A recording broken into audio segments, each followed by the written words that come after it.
കണിയൊരുക്കുന്നതൊക്കെ ചെറുപ്പം തൊട്ടേ അത് എൻ്റെ ഒരു റെസ്പോൺസിബിലിറ്റിയാണ്. എല്ലാവർക്കും ഇഷ്ടം രാധേ കൃഷ്ണ എന്ന് പറയാനാണ്. കൃഷ്ണനിലേക്ക് അലിഞ്ഞു ചേർന്ന് ആ ജീവാത്മാവും പരമാത്മാവും ഒന്നായി ചേരുന്ന ഒരു അവസ്ഥ വരുന്നത് കാരണമാണ് അത് ഇത്രയും അധികം ആനന്ദം നൽകുന്നതും. ഗോവർദ്ധന ഗിരിധാര ഗോവിന്ദ ഗോകുലപാല പരമാനന്ദ ഗോവർദ്ധന ഗിരിധാര. ഏറ്റവും സങ്കടകരമായ കാര്യമാണ് ഈ 2 സിനിമകൾക്ക് ശേഷം പിന്നെ അഖില ചേച്ചിനെ കണ്ടിട്ടില്ല. ചേച്ചി എവിടെ പോയി എന്ന് അന്വേഷിച്ച് നടക്കുന്ന ഒരുപാട് പേരെ കാണാം. ഇൻസ്റ്റഗ്രാമിലൊക്കെ ഇങ്ങനെ പറഞ്ഞതുപോലെ കുറേ സാഹചര്യങ്ങളും ഇതും ഒക്കെ ഉണ്ടായിട്ടുണ്ട്. ആ ഒരു 2 സിനിമകളുടെ ഒരു റീച്ച് തന്നെയാണ് എന്നെ കാണുമ്പോൾ ഒരു പക്ഷെ കാര്യസ്ഥൻ ശ്രീബാലയുടെ ഒരു ഐഡന്റിറ്റി. അതെ, ശ്രീബാല എന്ന് വിളിക്കുന്നവരുണ്ട്. ഇപ്പോഴും അത് ആൾക്കാർ ഓർത്തിരിക്കുന്നുണ്ട് എന്നുള്ളത് വളരെ സന്തോഷം തരുന്ന കാര്യമാണ്. ആ മലയാളി പെണ്ണേ എന്നുള്ള ഒരു ഞാൻ ആദ്യം ഒരു റഫ് ഇത് കേൾക്കുന്ന സമയത്ത് എന്താ ഇങ്ങനത്തെ ലിറിക്സ്, അയ്യോ ഇനിയിപ്പോൾ എല്ലാവരും കളിയാക്കുമോ. അപ്പം അച്ഛൻ എന്നോട് പറഞ്ഞിട്ടുണ്ട്, ഇത് നിൻ്റെ ആദ്യത്തെ ഹിറ്റ് പാട്ടാണ് എന്ന് പറഞ്ഞു. ഒരു മലയാളി എന്ന രീതിയിൽ മലയാളി പെണ്ണേ എന്ന് വിളിക്കുന്ന സമയത്ത് ഒരു നമുക്ക് തന്നെ ഒരു അഭിമാനം തോന്നുന്ന ഒരു കാര്യമുണ്ടല്ലോ. യുദ്ധക്കളത്തിലാണ് എന്നുണ്ടെങ്കിൽ അർജുനന് ആരായിരുന്നു കൃഷ്ണൻ. കൃഷ്ണനെ കുറിച്ച് പറയുകയാണെങ്കിൽ എന്താ ഇപ്പോൾ പറയുക, ഒരു രൂപമാണോ, ഒരു അനുഭവമാണോ, ഒരു എക്സ്പീരിയൻസ് ആണോ, അതല്ലെങ്കിൽ ഒന്നും അറിയാതെ ഒരു ഇരുട്ടത്ത് നിൽക്കുന്ന സമയത്ത് പ്രകാശമാണോ എന്നൊന്നും നമ്മൾക്ക് ഡിസ്ക്രൈബ് ചെയ്യാൻ കഴിയില്ല. നമസ്കാരം. ജനം ടിവിയുടെ എല്ലാ പ്രേക്ഷകർക്കും ഹൃദയം നിറഞ്ഞ വിഷുദിന ആശംസകൾ. മലയാളി പെണ്ണേ നിന്റെ മുഖശ്രീയിലായിരം, ഈ പാട്ടിൻ്റെ വരികൾ കേൾക്കുമ്പോൾ നിങ്ങളുടെ എല്ലാവരുടെയും മനസ്സിലേക്ക് ഓടിയെത്തുന്ന ഒരു മുഖമുണ്ടായിരിക്കും. അതെ, ഈ വിഷുദിനത്തിൽ എനിക്കൊപ്പമുള്ളത് അഖില ശശിധരനാണ്. ചേച്ചി നമസ്കാരം. നമസ്കാരം. എന്തൊക്കെയുണ്ട് വിശേഷങ്ങൾ? നല്ല വിശേഷം. ആദ്യം തന്നെ ജനം ടി വിയുടെ എല്ലാ പ്രേക്ഷകർക്കും എൻ്റെ ഹൃദയം നിറഞ്ഞ വിഷു ആശംസകൾ.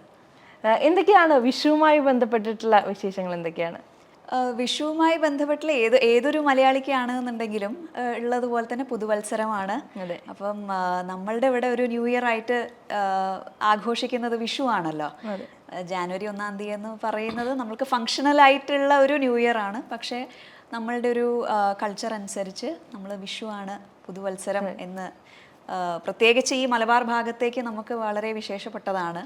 അപ്പം എല്ലാവരും ചെയ്യുന്നത് അതേപോലെ തന്നെയാണ് ഇവിടെയും ആഘോഷിക്കാറ്. വിഷുക്കണി ഒരുക്കുന്നതും കൈനീട്ടം കിട്ടുന്നതും അതൊക്കെ തന്നെ. കണി ഒരുക്കുന്നതൊക്കെ ചെറുപ്പം തൊട്ടേ അത് എൻ്റെ ഒരു റെസ്പോൺസിബിലിറ്റിയാണ് വീട്ടിൽ.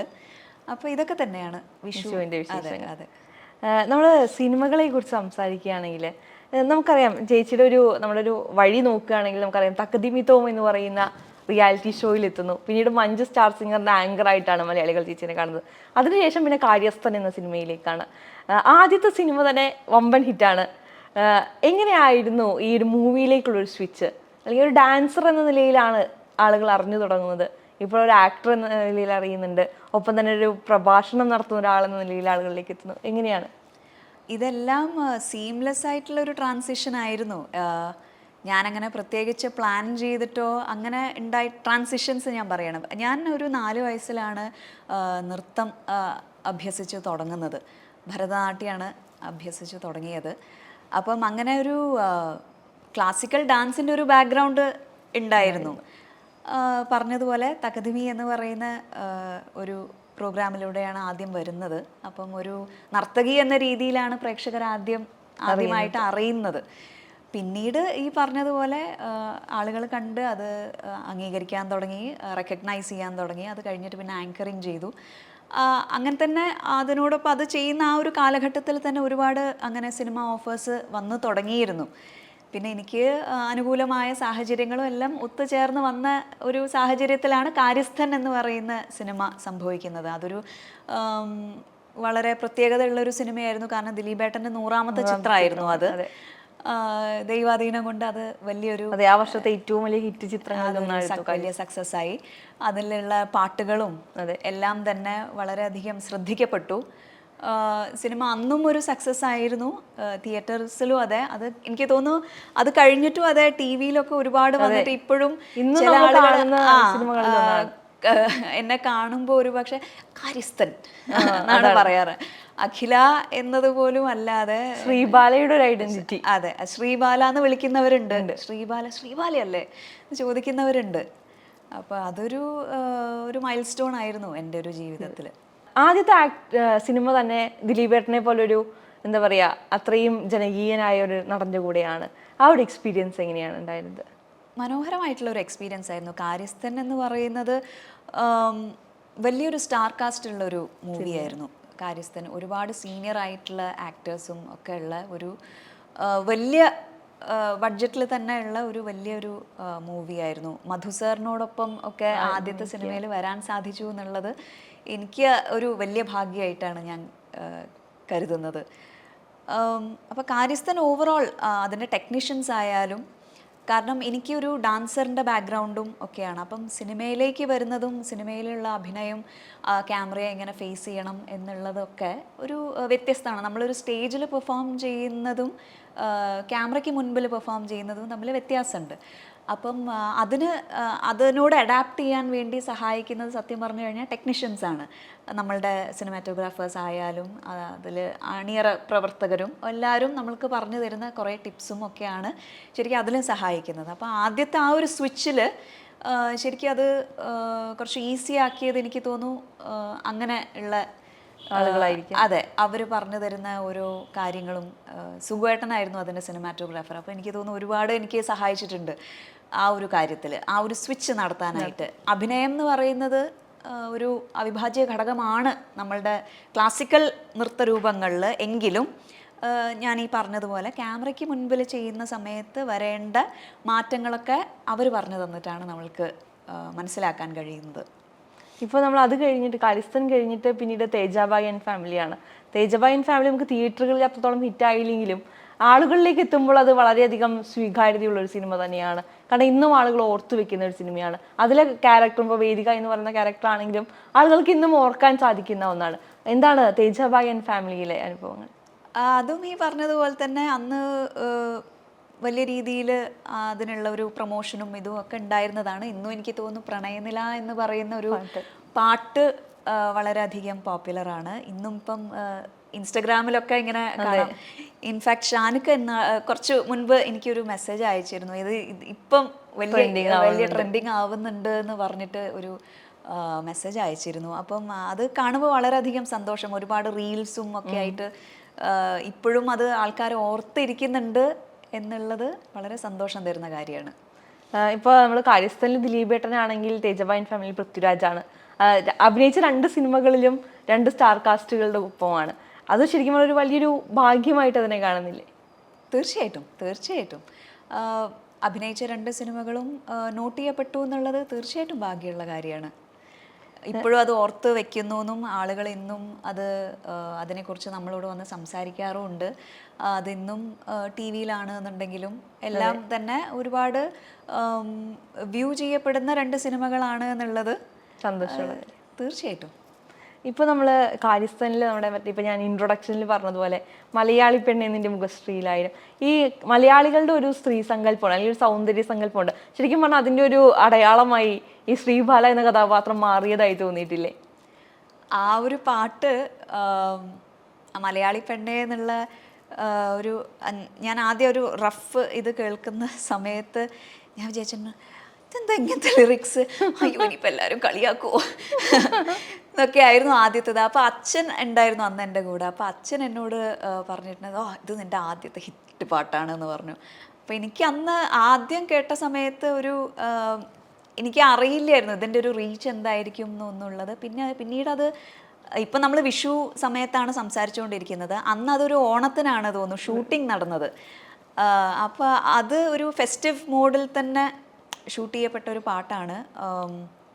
എനിക്ക് തോന്നുന്നു ഒരു മലയാളി പെണ്ണേ എന്നുള്ളൊരു സങ്കല്പത്തിലുപരി കേരളത്തിൻ്റെ ഒരു പ്രകൃതി സൗന്ദര്യം വളരെയധികം നന്നായി ക്യാപ്ചർ ചെയ്ത ഒരു പാട്ടാണത്. അപ്പോൾ അതും കൂടെ ഒരു കോൺട്രിബ്യൂട്ടിങ് ഫാക്ടറാണ് അതിൽ ശരിക്കും. അപ്പം മലയാളികൾക്ക് ഒരു ഈ പറഞ്ഞതുപോലെ കേരളത്തിൻ്റെ ഒരു സൗന്ദര്യം എടുത്ത് കാണിക്കുന്ന രീതിയിൽ ആ ഒരു പാട്ടിൻ്റെ ഒരു കൊളാബറേറ്റീവ് എഫേർട്ട് ആയിട്ടാണ് തോന്നുന്നു അതിന് ഇത്രയധികം ഇമ്പാക്റ്റ് ഉണ്ടായത്.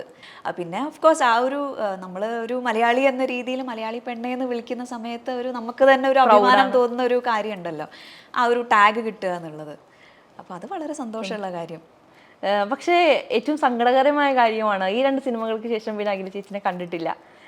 നമ്മൾ ഇൻസ്റ്റഗ്രാം അല്ലെങ്കിൽ യൂട്യൂബിലൊക്കെ നോക്കുന്ന സമയത്ത് ഒരുപാട് റൂമേഴ്സാണ്, ചേച്ചി എവിടെ പോയി എന്ന് അന്വേഷിച്ച് നടക്കുന്ന ഒരുപാട് പേരെ കാണാം. എന്തുകൊണ്ട്? കാരണം 2 സിനിമകളും ഹിറ്റാണ്, അല്ലെങ്കിൽ 2 സിനിമകളും ആളുകൾ സ്വീകരിച്ച കഥാപാത്രങ്ങളാണ് ചെയ്തിട്ടുള്ളത്. പിന്നീട് അഖില ശശിധരന് എന്ത് പറ്റി? ഈ പറഞ്ഞതുപോലെ കുറേ സാഹചര്യങ്ങളും ഇതും ഒക്കെ ഉണ്ടായിട്ടുണ്ട്. I'm not getting into that. The thing is, ഒരു കാര്യം എനിക്ക് തോന്നുന്നത് ഈ പറഞ്ഞതുപോലെ ഇപ്പോൾ റൂമേഴ്സിൻ്റെ കാര്യമൊക്കെ പറയാം, ഒരുപാട് വീഡിയോസ് എവിടെ എന്നുള്ള അന്വേഷിച്ചിട്ടുള്ള വീഡിയോസ് അതായിരിക്കും ഒരു പക്ഷേ പറഞ്ഞിട്ടുണ്ടാവും. അതൊരു കാലഘട്ടത്തിൽ വന്നിട്ടുള്ള കുറേ വീഡിയോസ് ആണ് തോന്നുന്നു. ഐ തിങ്ക് ഒരു contributing factor must be that ഞാൻ സോഷ്യൽ മീഡിയയിൽ അധികം ആക്റ്റീവ് ആയിരുന്നില്ല.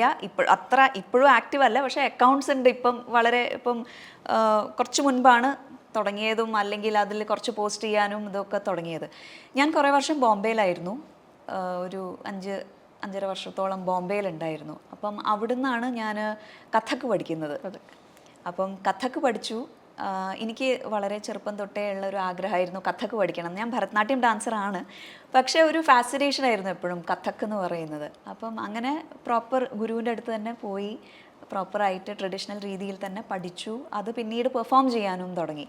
അപ്പം അങ്ങനെയൊക്കെ ആയിട്ടുള്ള കാര്യങ്ങൾ നടന്നുകൊണ്ടിരിക്കുന്നുണ്ടായിരുന്നു. അത് ഒരു പക്ഷേ കേരളത്തിലുള്ള പ്രേക്ഷകർ എനിക്ക് തോന്നുന്നു അത്ര അധികം അറിഞ്ഞിട്ടില്ല.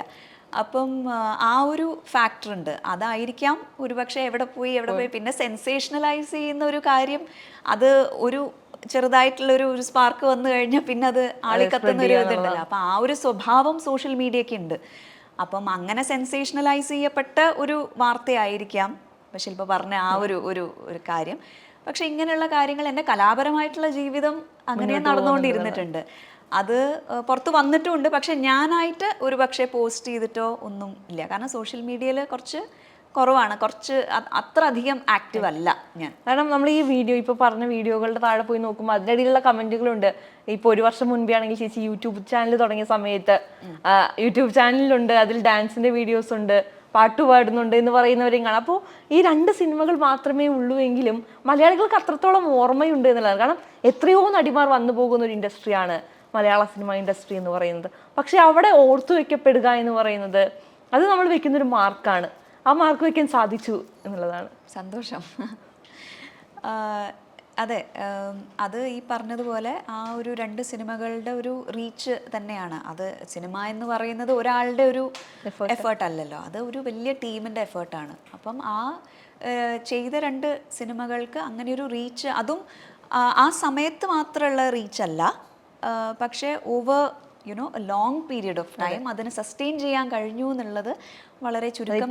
15 വർഷത്തോളം കഴിഞ്ഞു കാര്യസ്ഥന് റിലീസായത്. അതാണ്. അപ്പോൾ ഒരു അങ്ങനെ വളരെ ചുരുക്കം സിനിമകൾക്കേ ഉണ്ടാവാറുള്ളൂ. അപ്പം അങ്ങനെ ഒരു സിനിമയായി അത് മാറി എന്നുള്ളത് വളരെ സന്തോഷം തരുന്ന കാര്യമാണ്. അതൊക്കെ ഒരു ഭാഗ്യമാണ്. അപ്പോൾ ഇനി നമുക്ക് തിരിച്ച് സിനിമയിലേക്ക് പ്രതീക്ഷിക്കാമോ? ഞാൻ ഈ പറഞ്ഞതുപോലെ സിനിമ എന്ന് പറയുന്നത് ഒരാളുടെ ഇപ്പം ഞാനിന്നിപ്പോൾ ഇരുന്നിട്ട് ഇന്ന് ഞാനൊരു സിനിമ അഭിനയിക്കുന്നു എന്ന് പറഞ്ഞു കഴിഞ്ഞാൽ നടക്കുന്ന കാര്യമല്ലല്ലോ. അതൊരു ഈ പറഞ്ഞതുപോലെ കുറേ ഫാക്ടേഴ്സ് ഒത്ത് വരുന്ന അത് സംഭവിക്കുന്ന ഒരു കാര്യമാണ്. ഈ പറഞ്ഞതുപോലെ നമ്മൾക്ക് അനുയോജ്യമായിട്ടുള്ളൊരു കഥയോ അല്ലെങ്കിൽ ആ രീതിയിലുള്ളൊരു സംഗതി വരികയാണെന്നുണ്ടെങ്കിൽ, അതല്ലെങ്കിൽ നമ്മൾക്ക് വർക്ക് ചെയ്യാൻ പറ്റും എന്നുള്ള സാഹചര്യങ്ങൾ ഒത്തുവരുന്ന ഒരു എന്താ പറയുക, ഒരു എൻവയൺമെൻ്റ് ആണ് എന്നുണ്ടെങ്കിൽ, നമ്മൾക്ക് സ്വീകാര്യമായിട്ടുള്ള ഒരു എൻവയൺമെൻ്റ് ആണ് എന്നുണ്ടെങ്കിൽ തീർച്ചയായിട്ടും ആ ഒരു മീഡിയത്തോട് എനിക്ക് എന്നും സ്നേഹം തന്നെയാണ്. അങ്ങനെ ഈ പറഞ്ഞതുപോലെ എല്ലാം ഒത്തുചേർന്ന് വരികയാണ് എന്നുണ്ടെങ്കിൽ ചെയ്യാൻ എനിക്ക് ബുദ്ധിമുട്ടില്ല. ഓഫ് കോഴ്സ് ബുദ്ധിമുട്ടില്ല. നമ്മൾ അതിനുശേഷം ഈ സിനിമകളുടെ തിരക്കുകൾക്ക് ശേഷം പിന്നെ അഖില ചേച്ചിയെ കാണുന്നത് കളരിപ്പയറ്റ് എന്ന് പറയുന്ന, എനിക്ക് തോന്നുന്നു സിനിമകളിലെ ഒരു ചെന്നൈയിൽ നടന്നൊരു ഇവന്റിൽ കളരിപ്പയറ്റ് അവതരിപ്പിച്ചതിൻ്റെ ഒരു വീഡിയോ വളരെയധികം ട്രെൻഡിങ് ആയിരുന്നു. എങ്ങനെയാണ് കളരി അഭ്യസിക്കാൻ തുടങ്ങുന്നത്? അതിൻ്റെ ഒരു തുടക്കം എങ്ങനെയാണ്? കളരി ഞാൻ സിനിമയ്ക്കൊക്കെ മുൻപേ തന്നെ ഞാൻ അഭ്യസിക്കുന്നതാണ്. ഇൻഫാക്ട് മലയാളി പെണ്ണ് എന്ന് പറയുന്ന ആ പാട്ടിലും ചെറുതായിട്ട് കളരിയുടെ കുറച്ച് സീക്വൻസ് കാണാം. അപ്പം കളരി വളരെ ചെറുപ്പത്തിൽ തന്നെ അഭ്യസിച്ച് തുടങ്ങിയതാണ്. അത് ഈ പറഞ്ഞതുപോലെ തന്നെ ഞാൻ ഒരു ദുബായിലൊരു പ്രോഗ്രാമിന് പോയ സമയത്ത് ആണ് കളരിപ്പയറ്റിൻ്റെ ഒരു പെർഫോമൻസ് കാണുന്നത്. അപ്പം അന്ന് അത് കണ്ട് തുടങ്ങിയപ്പോൾ ഒരു ഫാസിനേഷൻ. ഓഫ് കോഴ്സ് നമുക്ക് എല്ലാവർക്കും കളരിപ്പയറ്റിനോടുള്ള ഒരു മലയാളികൾ എന്ന രീതിയിൽ നമ്മൾക്ക് എന്തായാലും ആ ഒരു എക്സ്പോഷർ ഉണ്ടല്ലോ. കളരിപ്പയറ്റ് പലപ്പോഴായിട്ട് നമ്മൾ കണ്ടിട്ടുണ്ട്, കേട്ടിട്ടുണ്ട്, വായിച്ചിട്ടുണ്ട്, എല്ലാം ഉണ്ട്. അപ്പോൾ ഇങ്ങനെയൊരു പെർഫോമൻസ് കണ്ട സമയത്ത് ഇതൊന്ന് പഠിക്കണം എന്നുള്ള ഒരു ആഗ്രഹം അപ്പോഴാണ് വരുന്നത്. അപ്പോൾ അങ്ങനെയാണ് അന്ന് അത്ര സ്ത്രീകൾ അത് പെൺകുട്ടികൾ അത്ര അങ്ങനെ പ്രാക്ടീസ് ചെയ്ത് കണ്ടിട്ടില്ല, അഭ്യസിച്ച് കണ്ടിട്ടില്ല. അപ്പോൾ ആ ഒരു കാലഘട്ടത്താണ് ഇങ്ങനെ അതിൻ്റെ ഒരു അഭ്യാസം തുടങ്ങുന്നത്. So this is long before cinema and all that. അപ്പോൾ that has been a part. And ഞാൻ അന്ന് ചിന്തിച്ചിരുന്ന ഇനിഷ്യലി തുടങ്ങിയ സമയത്ത് അതെൻ്റെ ഡാൻസിനെ ഹെൽപ്പ് ചെയ്യും എന്നുള്ള ആ ഒരു അപ്രോച്ചിലാണ് കളരിപ്പയറ്റ് അഭ്യസിച്ച് തുടങ്ങിയത്. പിന്നീട് അതിങ്ങനെ എപ്പോഴും പോകുന്നു. ഇന്നും ഇപ്പോൾ കാലിക്കറ്റിലാവുന്ന സമയത്തൊക്കെ ഞാൻ സ്ഥിരമായിട്ട് പ്രാക്ടീസ് ചെയ്യാറുണ്ട്. ഇപ്പോൾ ഈ സിനിമകളെ കുറിച്ചിട്ട് അല്ലെങ്കിൽ ആ ഒരു ടൈമിനെ കുറിച്ച് പറയുകയാണെങ്കിൽ എന്തായിരിക്കും ഒരു മറക്കാൻ പറ്റാത്ത അനുഭവം, അല്ലെങ്കിൽ എന്നും വളരെ സന്തോഷത്തോടെ കൂടി ഓർക്കുന്ന ഒരു മെമ്മറി എന്തായിരിക്കും? എല്ലാം തന്നെ ആ ഒരു ഷൂട്ടിൻ്റെ സമയത്ത് ഈ പറഞ്ഞ പോലെ പാട്ടുകൾ ഷൂട്ട് ചെയ്യുമ്പോഴും അത് കഴിഞ്ഞിട്ടുള്ള അതിൻ്റെ ഒരു റെസ്പോൺസാണ് എന്നുണ്ടെങ്കിലും, പിന്നെ ഈ പറഞ്ഞതുപോലെ ഇപ്പോൾ കളരിപ്പയറ്റിനെ കുറിച്ച് പറഞ്ഞു. എനിക്ക് തോന്നുന്നു ഒരു വലിയൊരു ഭാഗ്യം കാര്യസ്ഥനിൽ ആണെങ്കിലും ഒക്കെ ഉണ്ടായിട്ടുള്ളത്. എനിക്ക് എൻ്റെ നൃത്തം ആണ് എന്നുണ്ടെങ്കിലും കളരിപ്പയറ്റ് ഇതെല്ലാം അതിൽ ഷോക്കേസ് ചെയ്യാനുള്ള ഒരു സ്പേസ് ഉണ്ടായിട്ടുണ്ട്. എനിക്ക് തോന്നുന്നു അതൊരു വലിയ ഭാഗ്യമാണ്. ആൻഡ് സിനിമയിൽ ഇപ്പം നർത്തകിയായിട്ട് അറിയപ്പെടുക എന്നുള്ളത് എൻ്റെ ആദ്യത്തെ ഒരു ഡാൻസ് ഷോ ആണ് എന്നുണ്ടെങ്കിലും, അപ്പം എൻ്റെ ആ ഫാസറ്റ്സ് ഒക്കെ തന്നെ പ്രേക്ഷകർക്ക് അറിയാൻ സാധിച്ചു എന്നുള്ളത് അത് എൻ്റെ സിനിമയിലൂടെ ആണെങ്കിലും ഷോ ആണ് എന്നുണ്ടെങ്കിലും അറിയാൻ സാധിച്ചു എന്നുള്ളത് ഒരു വലിയ ഭാഗ്യമായിട്ട് കരുതാണ്. ഇപ്പം കളരിപ്പയറ്റൊന്നും ഒരു സിനിമയിൽ ഒരിക്കലും അങ്ങനെ ഒരു ചെറിയ സീക്വൻസിലാണ് എന്നുണ്ടെങ്കിലും ഷോക്കേസ് ചെയ്യാൻ പറ്റിക്കൊള്ളണം എന്നൊന്നുമില്ല. നമ്മളത് അങ്ങനെ ഷോക്കേസ് ചെയ്യണമെന്ന് വിചാരിച്ചിട്ട് അഭ്യസിക്കുന്നതും അല്ല. ഓഫ് കോഴ്സ് അതിനൊരു സ്പിരിച്വൽ സൈഡും ഉണ്ട് കളരിപ്പയറ്റ്. അത് ഒരുപക്ഷെ നമുക്ക് ഒരുപാട് ഡെപ്തിൽ തന്നെ സംസാരിക്കാൻ സാധിക്കുന്ന ഒരു വിഷയവും കൂടെയാണ് കളരിപ്പയറ്റ് എന്ന് പറയുന്നത്. അപ്പോൾ അതൊരു വലിയ ഭാഗ്യമായിട്ട് ഞാൻ കരുതുകയാണ്. കാരണം നൃത്തമാണ് എന്നുണ്ടെങ്കിലും ഡാൻസിനും ഒക്കെ പ്രാധാന്യമുള്ള നല്ല പാട്ടുകളും ഈ പറഞ്ഞതുപോലെ കളരിപ്പയറ്റും വിവിധ ഇനങ്ങൾ എല്ലാം ഷോക്കേസ് ചെയ്യാൻ കഴിഞ്ഞു എന്നുള്ളത് ഒരു ഭാഗ്യമാണ്. ഇപ്പോൾ നമുക്ക് ഡാൻസറാണെന്നറിയാം, കളരിയുടെ കാര്യം അറിയാം, സിനിമകളിൽ അഭിനയിച്ചിട്ടുണ്ട്. ഇതിനിടയിലാണ് ഞാൻ യൂട്യൂബ് ചാനൽ നോക്കിയപ്പോൾ പാട്ട് പാടുന്നത് കാണുന്നത്. ഒരു പാട്ട് പാടാമോ നമ്മുടെ പ്രേക്ഷകർക്ക് വേണ്ടിയിട്ട്? പാട്ട് പാടാം. പാട്ട് ഞാൻ പഠിച്ചു തുടങ്ങിയത് ശരിക്കും അതും ഈ പറഞ്ഞതുപോലെ ഡാൻസിനെ എയ്ഡ് ചെയ്യും എന്നുള്ളതാണല്ലോ. അത് 10 എസെൻഷ്യൽ ക്വാളിറ്റീസ് ഓഫ് എ ഡാൻസറിൽ ഗീതം എന്ന് പറയുന്നത് ഒരു എസെൻഷ്യൽ ക്വാളിറ്റിയാണ്. അപ്പം അങ്ങനെയാണ് പഠിച്ചു തുടങ്ങുന്നത്. കർണാട്ടിക് മ്യൂസിക് പഠിച്ചിട്ടുണ്ട്. ഒരു പാടാം.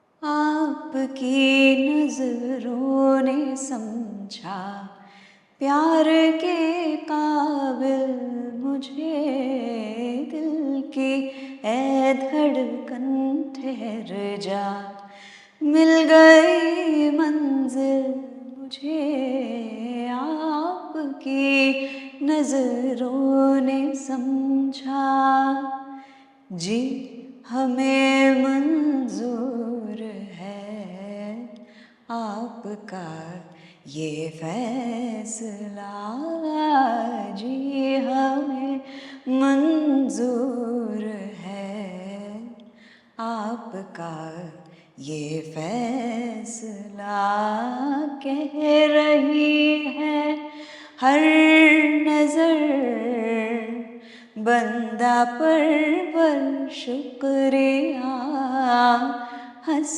के अपनी जिंदगी में कर लिया शामिल मुझे दिल की ए धड़कन ठहर जा मिल गई मंजिल मुझे आपकी नजरों ने समझा.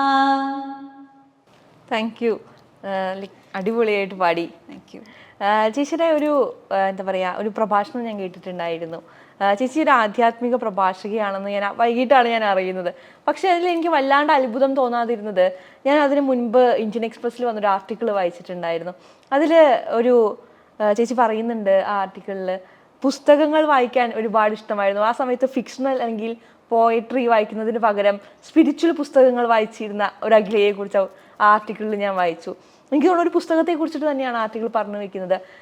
എങ്ങനെയാണ് ഒരു ആധ്യാത്മിക പ്രഭാഷകയിലേക്കുള്ള മാറ്റം, അല്ലെങ്കിൽ മാറ്റമല്ല, എപ്പോഴാണ് ആ ഭാഗം കൂടി അഖിലയിലേക്ക് എത്തിയത്? ഈ ഒരു സ്പിരിച്വൽ സൈഡ് എന്ന് പറഞ്ഞാൽ ആധ്യാത്മിക പ്രഭാഷണം എന്നുള്ളത് പറയാൻ സാധിക്കുമോ എന്നുള്ള അതിനുള്ള ഒരു എന്താ പറയുക, നമ്മൾ ആ ഒരു ഇതിലേക്ക് സ്ലോട്ടിലേക്ക് ഇടാൻ മാത്രമുള്ള ഒരു ഡെപ്തോ ഇതോ ഉണ്ടോ എന്നുള്ള അങ്ങനെയൊന്നും ഉള്ള ഒരു അവകാശവാദമോ ഒന്നുമില്ല. പക്ഷേ ഈ പറഞ്ഞതുപോലെ ഒരു സ്പിരിച്വൽ സൈഡിൻ്റെ ഒരു എക്സ്പ്ലറേഷൻ എനിക്ക് തോന്നുന്നു വളരെ ചെറിയ പ്രായത്തിൽ തന്നെ ഈ പറഞ്ഞതുപോലെ പുസ്തകങ്ങൾ വായിക്കാറുണ്ടായിരുന്നു. ഇപ്പം പണ്ടൊക്കെ ഫിക്ഷൻ കുറേ വായന ഉണ്ടായിരുന്നു. ഇപ്പോൾ എനിക്ക് തോന്നുന്നു കഴിഞ്ഞ കുറേ വർഷങ്ങളായിട്ട് ഫിക്ഷൻ എന്ന് മാറി കുറേ ഇപ്പോൾ നോൺ ഫിക്ഷനാണ്. എൻ്റെ റീഡിങ്ങിൻ്റെ ഒരു കാര്യം പറയുകയാണ് എന്നുണ്ടെങ്കിൽ, ഈ പറഞ്ഞതുപോലെ ഞാൻ കൊടുത്തിട്ടുള്ള പ്രഭാഷണങ്ങളുടെ ഒരു പശ്ചാത്തലം എന്ന് പറയുന്നത് എനിക്ക് തോന്നുന്നു ഒരു ഇപ്പോഴത്തെ ഒരു പൊളിറ്റിക്കൽ ആയിട്ടുള്ള സന്ദർഭങ്ങളും അതല്ലെങ്കിൽ സോഷ്യൽ ആയിട്ടുള്ള ഇഷ്യൂസിനെ ബേസ് ചെയ്തിട്ടാണ് ശരിക്കും അതിൻ്റെ ഒരു ബാക്ക്ഗ്രൗണ്ട് എന്ന് പറയുന്നത്. അതിൽ ആധ്യാത്മികമായിട്ടുള്ള വിഷയങ്ങൾ കടന്നു വരാറുണ്ട്, അല്ലെങ്കിൽ അതിൻ്റെ ഒരു ഫാസറ്റ് ആ ഒരു സോഷ്യൽ ഇഷ്യൂ ആയിട്ട് ബന്ധപ്പെടുത്തിയിട്ട് സംസാരിക്കാറുണ്ട്, അല്ലെങ്കിൽ എക്സ്പ്ലോർ ചെയ്യാൻ ശ്രമിക്കാറുണ്ട് എന്നുള്ളതാണ് തോന്നുന്നു അതിൻ്റെ ആ ഒരു ശരിയായിട്ടുള്ള രീതിയിൽ അത് പറയുകയാണെങ്കിൽ അതിൻ്റെ ഒരു സ്ട്രക്ചർ അങ്ങനെയാണ്. ഇപ്പം ഞാൻ അങ്ങനെ ഒരു പ്രഭാഷണം നടത്തിയിട്ടുണ്ട് എന്നുണ്ടെങ്കിൽ സോഷ്യൽ ഇഷ്യൂസും കറണ്ടായിട്ടുള്ള കാര്യങ്ങൾ, അല്ലെങ്കിൽ ഈ പറഞ്ഞതുപോലെയുള്ള ചില വിഷയങ്ങൾ, നേരത്തെ ശില്പ പറഞ്ഞതുപോലെ സ്ത്രീ ശക്തിയെക്കുറിച്ചോ അതല്ലെങ്കിൽ അങ്ങനത്തെയൊക്കെ ചില കാര്യങ്ങൾ വിഷയങ്ങളെക്കുറിച്ച്.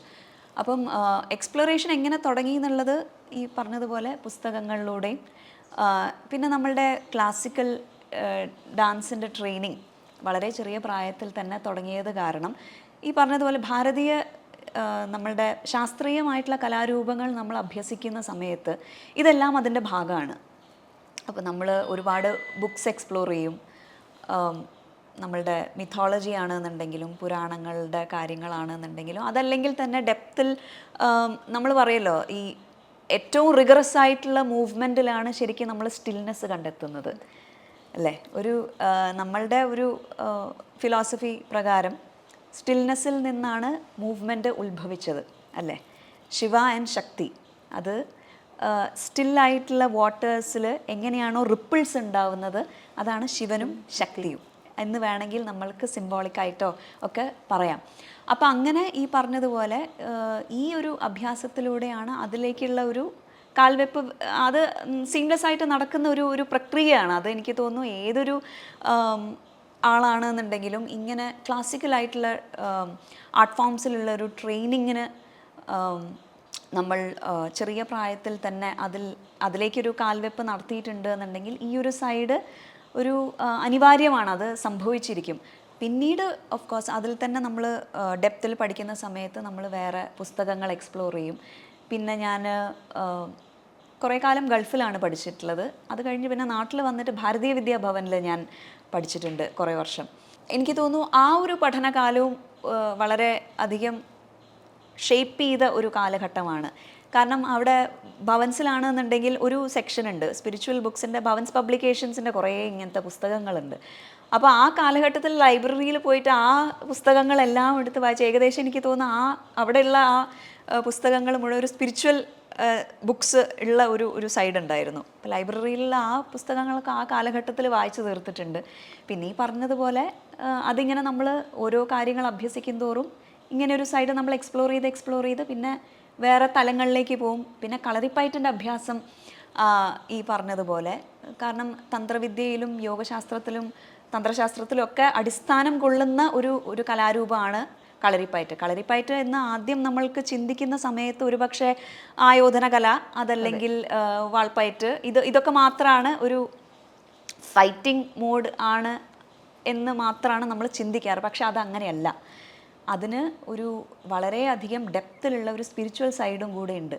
അപ്പോൾ ഇങ്ങനെയുള്ള കലാരൂപങ്ങളിലൂടെയാണ് തോന്നുന്നു മെയിനായിട്ട് ആ ഒരു സ്പിരിച്വൽ സൈഡ് എക്സ്പ്ലോർ ചെയ്യാനുള്ളൊരു പോസിബിലിറ്റി നമ്മൾക്ക് തുറന്നു വരുന്നത്. അപ്പം അങ്ങനെയാണ് ആ ഒരു എക്സ്പ്ലോറേഷൻ തുടങ്ങിയത്. ഇപ്പം നമ്മൾ ഈ പ്രഭാഷണങ്ങളിൽ ഞാൻ യൂട്യൂബിൽ കണ്ടതാണ് കണ്ണനെ കുറിച്ച് സംസാരിച്ചിട്ടുണ്ട്. അപ്പോൾ ഇന്ന് വിഷുവാണ്. വിഷുവിന് നമുക്ക് കണ്ണനെ കുറിച്ച് പറയാതെ പോകാൻ സാധിക്കില്ല. അതിനെക്കുറിച്ച് കണ്ണനെ കുറിച്ച് നടത്തിയ പ്രഭാഷണം ചേച്ചിയുടെ പേജിലാണ് ഞാൻ കണ്ടത്. അതെനിക്ക് തോന്നുന്നു ഏതോ ഒരു ജന്മാഷ്ടമിക്ക് നടത്തിയ ഒരു ഇതാണ് തോന്നുന്നു. അതിന് ഞാൻ ടൈറ്റിൽ ഇട്ടത് എനിക്ക് തോന്നുന്നു കൃഷ്ണാനുഭൂതി എന്ന് പറയുന്ന, കൃഷ്ണനെ കുറിച്ച് പറയുകയാണെങ്കിൽ എന്താ ഇപ്പോൾ പറയുക, ഈ പറഞ്ഞതുപോലെ തന്നെ അതൊരു ഒരു അനുഭൂതിയാണ്. ഒരു പക്ഷേ കണ്ണ് തുറന്നിരിക്കുമ്പോഴല്ല, കണ്ണടയ്ക്കുമ്പോഴാണ് നമ്മൾക്ക് ആ രൂപം ശരിക്കും നമ്മളുടെ ഉള്ളിലിങ്ങനെ അല്ലേ വരുന്നത്. അത് ആനന്ദശ്രുവായിട്ട് പിന്നീട് പുറത്തേക്ക് വരുന്നു. ആ ആനന്ദം കൊണ്ട് അതൊരു ഒരു രൂപമാണോ, ഒരു അനുഭവമാണോ, ഒരു എക്സ്പീരിയൻസ് ആണോ, അതല്ലെങ്കിൽ ഒന്നും അറിയാതെ ഒരു ഇരുട്ടത്ത് നിൽക്കുന്ന സമയത്ത് പ്രകാശമാണോ എന്നൊന്നും നമ്മൾക്ക് ഡിസ്ക്രൈബ് ചെയ്യാൻ കഴിയില്ല. അത് ഓരോ സാഹചര്യത്തിനനുസരിച്ചിട്ട് നമ്മൾക്ക് മുൻപിൽ വരുന്ന ഒരു രൂപം, ഒരു അനുഭവം, അതല്ലെങ്കിൽ ഒരു അനുഭൂതി, രക്ഷകൻ, ഇതെല്ലാമാണ് അല്ലേ. അതിൽ തന്നെ പറഞ്ഞിട്ടുള്ളതാണ് തോന്നുന്നു നമ്മൾ ഇപ്പം യശോദയ്ക്ക് അറിയില്ല ശരിക്ക് ഇതാരാണ് കയ്യിലിരിക്കുന്നത് എന്നുള്ളത്. അതായത് ഈ പ്രപഞ്ചം മുഴുവൻ വായ തുറന്ന് കാണിച്ച സമയത്ത് കാണാൻ സാധിച്ചു, പക്ഷേ ഈ ഒരു കുട്ടിയാണ് എൻ്റെ കയ്യിലിരുന്ന് എൻ്റെ കൂടെ കളിക്കുന്നത് എന്നുള്ള ഒരു ബോധം ഒരു പക്ഷേ യശോദാമ്മയ്ക്ക് ഉണ്ടായിട്ടുണ്ടോ എന്നുള്ളത് അറിയില്ല. അതുപോലെ തന്നെ ഇപ്പം യുദ്ധക്കളത്തിലാണ് എന്നുണ്ടെങ്കിൽ അർജുനന് ആരായിരുന്നു കൃഷ്ണൻ?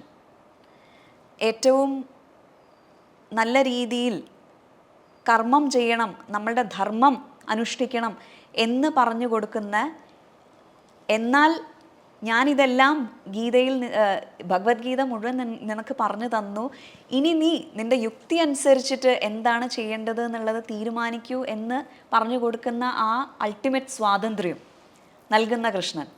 അപ്പം അർജുനാവസ്ഥ എന്ന് പറയുന്നത് നമ്മളുടെ ഓരോരുത്തരുടെയും അവസ്ഥയാണ്. യുദ്ധകളത്തിൽ നിൽക്കുന്ന ജീവിതം എന്ന് പറയുന്ന ആ ഒരു കുരുക്ഷേത്ര ഭൂമിയിൽ, ജീവിതം എന്ന് പറയുന്ന ഭൂമിയിൽ നിൽക്കുന്ന, പകച്ചു നിൽക്കുന്ന ഒരു അവസ്ഥ നമ്മൾ ഓരോരുത്തർക്കും ഉണ്ട്. അപ്പം അവിടെ വന്ന് രക്ഷിക്കുന്ന, നമ്മൾക്ക് ഉപദേശം നൽകി തരുന്ന കൃഷ്ണനുണ്ട്.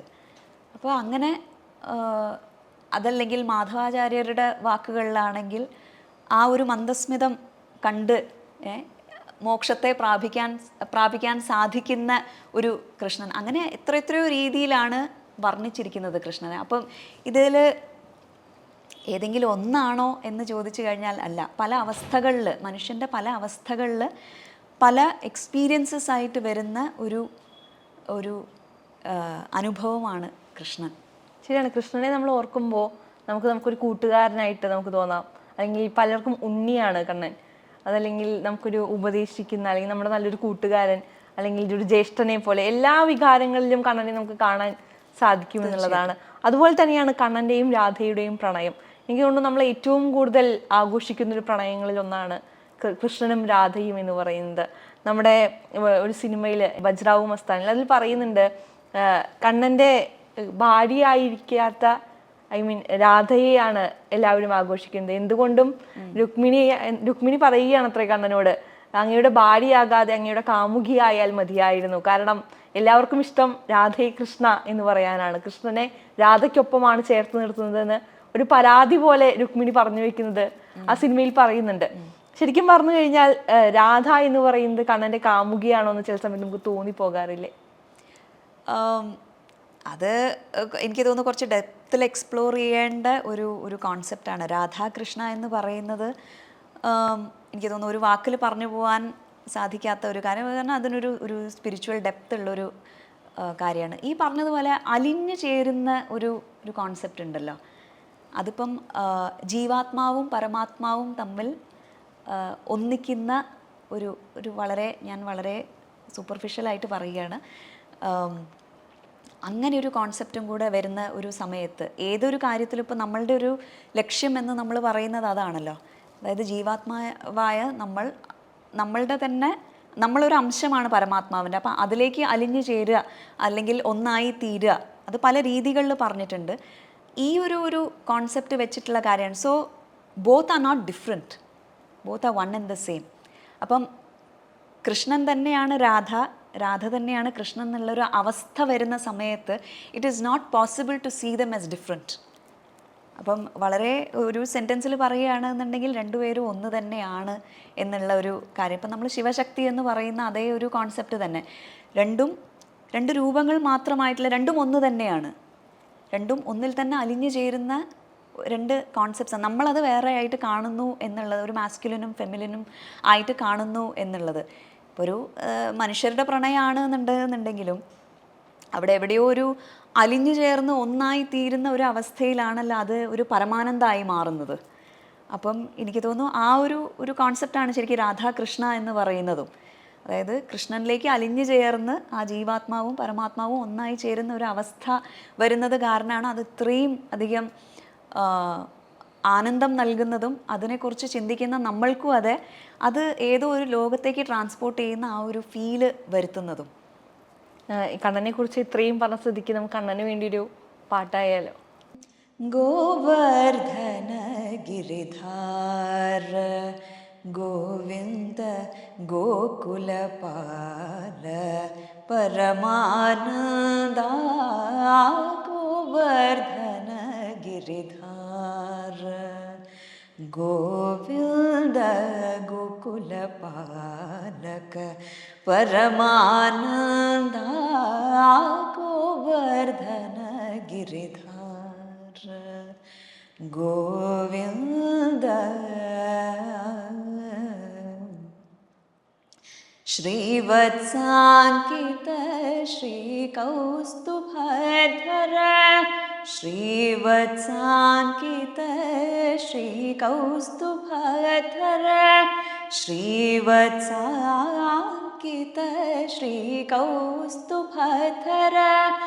പാവക ഭയഹര പാഹി മുകുന്ദ ഗോവർദ്ധന ഗിരിധാര ഗോവിന്ദ ഗോകുലപാലക പരമാനന്ദ ഗോവർദ്ധന ഗിരിധാര ഗോവിന്ദ. മനോഹരമായിട്ടുണ്ട്. എങ്ങനെയാണ് ഇനി ഇപ്പോൾ എന്തൊക്കെ കാര്യങ്ങളിലാണ് ആക്റ്റീവായിട്ടിരിക്കുന്നത്? ഇപ്പം പഠനം കുറേ നടത്തിയിട്ടുണ്ട്. അതിനുശേഷം ഞാൻ 3 PG എടുത്തു. ഞാൻ ഇംഗ്ലീഷ് ലിറ്ററേച്ചറിൽ PG വരെയാണ് എനിക്ക് തോന്നുന്നു ബാക്കിയുള്ളവർക്ക് എല്ലാവർക്കും അറിയുന്നത്. ഞാൻ ഗ്രാജുവേഷൻ ചെയ്തത് ഫിസിക്സിലാണ്. അത് കഴിഞ്ഞിട്ട് പിന്നെ PG എടുത്തത് ഞാൻ ഇംഗ്ലീഷ് ലിറ്ററേച്ചറിൽ എടുത്തു, പൊളിറ്റിക്കൽ സയൻസിൽ എടുത്തു, പിന്നെ എൻവയൺമെൻറ്റൽ സയൻസിലും എടുത്തിട്ടുണ്ട്. അപ്പോൾ ഈ 3 സബ്ജക്ട്സിലാണ് എനിക്ക് PG ഉള്ളത്. അതിൽ പൊളിറ്റിക്കൽ സയൻസിലും എൻവയൺമെൻറ്റൽ സയൻസിലും UGC നെറ്റ് ക്ലിയർ ചെയ്തതാണ് 2 സബ്ജക്ട്സിലും. അപ്പോൾ അതാണ് പഠിത്തത്തിൻ്റെ കാര്യം. അതല്ലാതെ കളരിപ്പായിട്ട് ഇപ്പോഴും അഭ്യസിക്കുന്നുണ്ട്. പിന്നെ ഡാൻസ് ഉണ്ട്. ഞാൻ പറഞ്ഞതുപോലെ കഥക്ക് ഞാൻ പെർഫോം ചെയ്യാനും ഒക്കെ തുടങ്ങിയിട്ടുണ്ട്.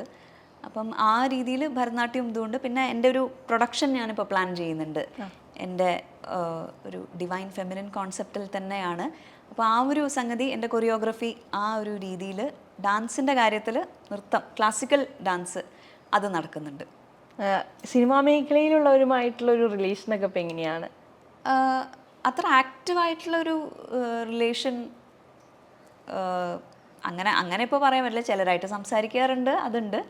ഇപ്പം സിനിമ ചെയ്യുന്ന കാര്യം ഇപ്പോൾ സംസാരിക്കുന്നുണ്ടോ എന്നുള്ളതാണെന്നുണ്ടെങ്കിൽ as of now there's no discussion or anything that is going on in that respect. ഏതെങ്കിലും ഓപ്പർച്യൂണിറ്റികൾ അല്ലെങ്കിൽ കഥകൾ വന്നിട്ടുണ്ടായിരുന്നോ, അല്ലെങ്കിൽ അത് ചെയ്യാമായിരുന്നു എന്ന് പിന്നീട് തോന്നിപ്പോയിട്ടുള്ള കഥകളുണ്ടോ? അങ്ങനെ ഞാൻ ചിന്തിക്കാറില്ല ചെയ്യാമായിരുന്നു എന്നുള്ളത്. അത് കാരണം എന്താണെന്ന് വെച്ചാൽ നമ്മൾ ഏതൊരു കാര്യം ചെയ്യുകയാണെങ്കിലും, എസ്പെഷ്യലി ഇപ്പോൾ സിനിമയാണെന്നുണ്ടെങ്കിലും, അത് നമ്മൾ ആക്സെപ്റ്റ് ചെയ്ത് അത് നമ്മൾ ചെയ്ത് കഴിഞ്ഞാൽ അതിന് നമ്മളുടെ ഒരു എനർജിയാണ് ഇട്ടിരിക്കുന്നത്. So then it becomes your baby, your project. If someone else is doing it, it's they've put their energy into it, so it's their thing. So ഞാൻ അങ്ങനെ ഒരു ഇത് ചിന്തിക്കാറില്ല. അതിപ്പോൾ നമ്മളിപ്പം കാര്യസ്ഥം ചെയ്യുന്നതിന് മുൻപായാലും ഒക്കെ തന്നെ നല്ല ഓഫേഴ്സ് തന്നെ വന്നിട്ടും ഒക്കെ ഉണ്ടായിരുന്നു. നമ്മൾ ഓരോ സാഹചര്യത്തിനനുസരിച്ച് നമ്മളുടെ ഇപ്പോഴത്തെ ഒരു അവസ്ഥ അനുസരിച്ച് നമ്മൾക്ക് ചെയ്യാൻ സാധിക്കുമോ, നമ്മൾക്കത് അനുകൂലമായിട്ടുള്ള സാഹചര്യങ്ങളാണോ, അതല്ലെങ്കിൽ നമ്മളത് ചെയ്യാൻ കംഫർട്ടബിൾ ആണോ, അങ്ങനെ എല്ലാം ചിന്തിച്ച് വരുന്ന ഒരു ഡിസിഷനാണല്ലോ ആ ഒരു കാര്യം. അപ്പോൾ ഒരു ഫാക്ടറിൻ്റെ മുകളിൽ മാത്രം വെച്ചിട്ട് നമ്മൾക്ക് അങ്ങനെ ചിന്തിക്കാൻ, അയ്യോ അത് ചെയ്തിട്ടുണ്ടായിരുന്നെങ്കിൽ എന്ന് ചിന്തിക്കാൻ പറ്റില്ല. ഓരോ സമയത്തിനനുസരിച്ചിട്ട് ആ ഒരു സമയത്ത് നമ്മൾക്കത് ചെയ്യാൻ പറ്റുമായിരുന്നോ എന്നുള്ളത് അനുസരിച്ചിട്ടാണല്ലോ നമ്മൾ ഡിസിഷൻ എടുക്കുന്നത്. അപ്പോൾ അങ്ങനെ നോക്കുമ്പം I'm quite happy the way things have panned out. Okay, എന്തായാലും ഒരുപാട് നന്ദിയുണ്ട് ജനത്തിൻ്റെ പ്രേക്ഷകർക്ക് വേണ്ടി ഈ വിഷുദിനത്തിൽ ഞങ്ങൾക്കൊപ്പം ചേർന്നതിൽ. Thank U.